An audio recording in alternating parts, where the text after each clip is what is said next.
د تکویر مبارکه سوره چې د قرآن عظیم شان یو اتیاومه سوره ده په مکې معظمې کې را نازله شوې ده 9 مبارک آیاتونه لري تلاوت او پښتو ترجمه یې له لومړي آیت څخه اورئ بسم الله الرحمن الرحیم د الله په نوم چې ډیر زیات مهربان پورا رحم لرونکی دی اذا الشمس كورت وإذا النجوم انكدرت وإذا الجبال سيرت وإذا العشار عطلت وإذا الوحوش حشرت کله چې لمر ونغښتل شي او کله چې ستوري بینوره شي او کله چې غرونه وخوځول شي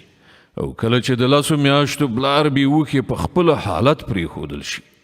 او کله چې د ځنګلونو ځناوران بیل تورېدو را غونډ او سره یو ځای کړل شي وإذا البحار سجرت وإذا النفوس زوجت وإذا الموءودة سئلت بأي ذنب قتلت او کله چې سمندرونه لکه د اور په شان لمبه کړل شي او کله چې ساګانې له جسدونو سره یو ځای کړل شي او کله چې له ژوندۍ خښې کړای شوې نجلۍ څخه پوښتنه وشي چې هغه په کومه ګناه وژل شوې وه وإذا الصحف نشرت وإذا السماء كشطت وإذا الجحيم سعرت وإذا الجنة أزلفت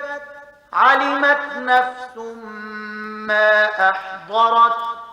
او کله چې عملنامې پرانستل شي او کله چې د آسمان پرده بیرته کړای شي او کله چې دوزخ بلې لمبې کړای شي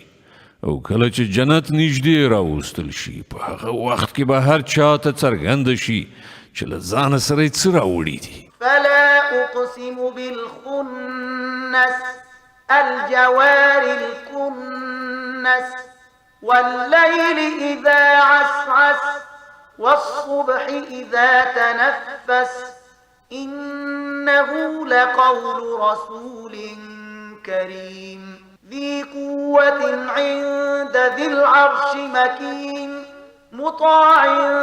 ثم أمين نو نه زه قسم کوم پر اوښتونکو او په پټه خوځېدونکو ستورو او په شپه چې ځي او راځي او په سهار چې کله هغه څرک وهي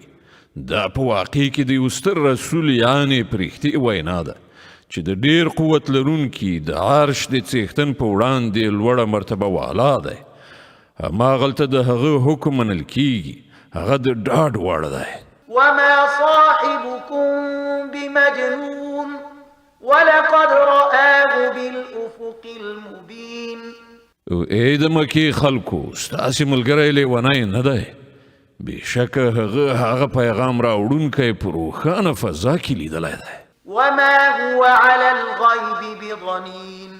او هغه د غیب د اسرارو د علم رسولو په کار کې بخیل نه دی وما هو بقول شيطان رجيم او دا د کوم رټل شوي شیطان وینا نه ده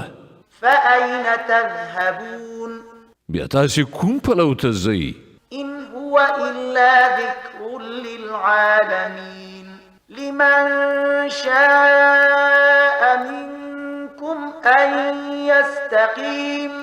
دا قرآن خود ټولو نړیوالو دپاره یو نصیحت دی له تاسې نه هر هغه چاته چې غواړي په سمه لاره لاړ شي وما تشاءون إلا أن يشاء الله رب العالمين